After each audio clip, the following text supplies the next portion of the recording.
everybody. Sam Reinhold. I'm going to start with some impersonations. Hey-o, it's me, Patrick Mahomes. Yay! Keep your day job. Okay, You've always had something special, Sam. It was always your dream to be right here. And you're gonna make it.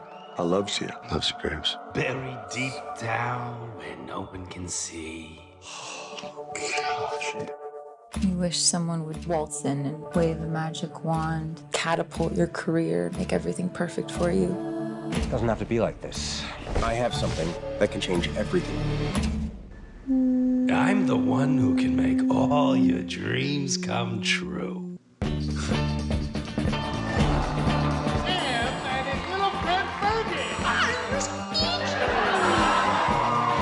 What, there's two of you now? It's gonna be you and me, kid. Hola, mia. Daddy? Who is this? And nothing will get in our way.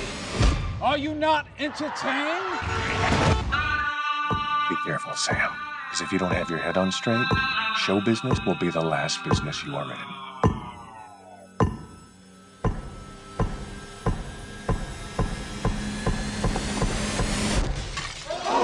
There's a cost to everything, Sam. All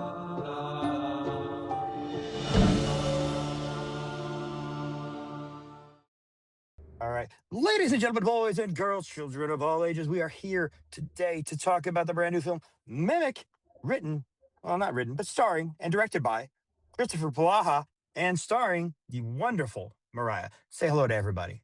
hello, everybody. Hola. Hola, ¿cómo estás? Yay, gracias. Now, this movie takes place in Reno, Nevada, and I lived in Las Vegas for over a decade myself. So I understand the importance of the residency to a person in Sam Reinhold's position in this film of comedian. When you get a residency, that assures that you're going to have a constant stream of money coming in. Right. However, where this movie takes a turn is how he acquires his residency, as it were.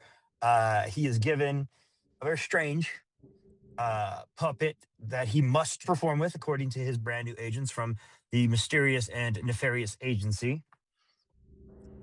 And during that time, even though the beautiful MORIAH is right in front of his face, basically begging him to love her, he is an idiot and doesn't realize it the entire time. And it was really making me mad, Kristoffer. Why? Well, that's good. That's supposed to make you mad. It's like, well, you idiot, wake up. You've got something special. I just love how he distilled the story. Yeah, he just did a great So job of pretty much hammering it down. I am a film critic. This is what we do. Yeah. You know, I think what I wanted to do was tell an allegory about what is it that you're willing to sort of die for, and are you so oblivious to what real love looks like that you're after the world's love? Like, there was the question of what kind of love are you? Unfortunately, Sam was blinded by the ambition of the thing that he thought he wanted versus the thing that he could have had and learned to have, I think, through the course of the film. But I mean, and I feel like there's a lot of people, I think our society, you got to look at our society and what we put up on the top shelf and say, you know, strive for, and is that the thing that we should be striving for? So I just kind of wanted to play with that. I think that all ambitions are blind until they're met, and then that's where you run the gamut. You know what I mean? Yeah. Yeah. You don't know how you're going to get there. You just know you want to get there. And in his case, he took some shortcuts. You never take shortcuts. You should learn this lesson, guys. Well, especially like the madam. I mean, when you walk into that agency, here's what I love. This is one of my favorite scenes in the whole movie. Is Sam gets this invitation, which was an invitation that I actually received in real life. I told you this, right?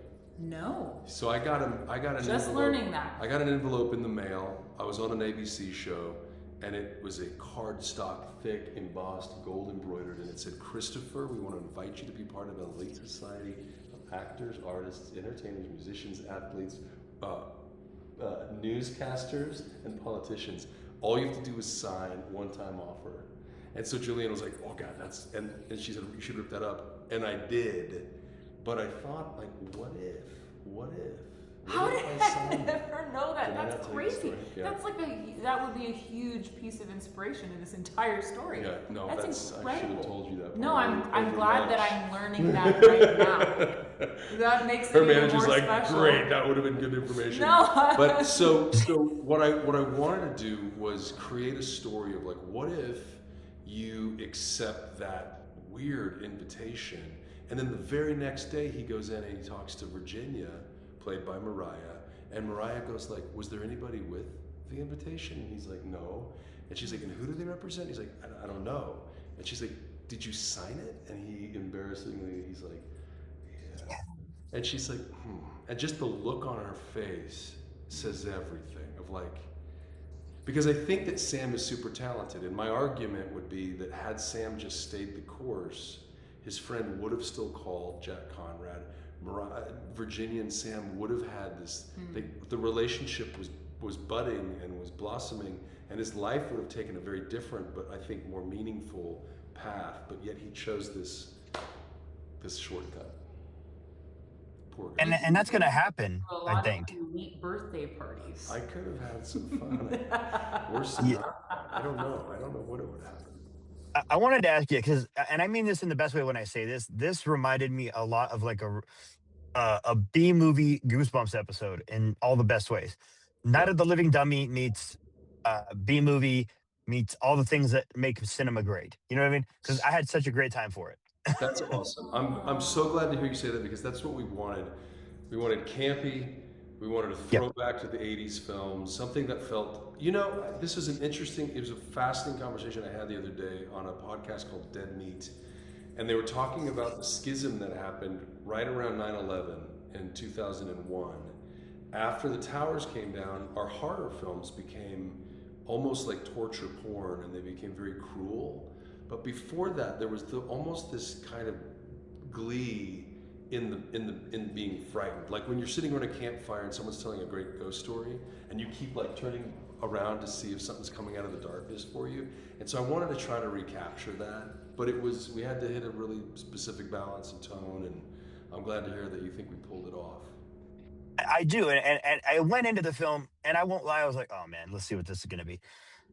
And I left in a much better place with it. I'm like, this is fun. This was a good time. That's awesome. It wouldn't be Film Snob if you didn't go in with that mentality. Exactly that. And I'm not the horror guy on our site. We have two other guys who are much better at horror, so I'm glad I got to cover this, because I think they would have taken it a bit differently, because what I wanted is what I got. I wanted something funny, and I got that. Great. Anytime we have a new guest in front of us, there are two questions we like to ask our new guests, and we have two perfectly good new guests right here, so we'll ask them.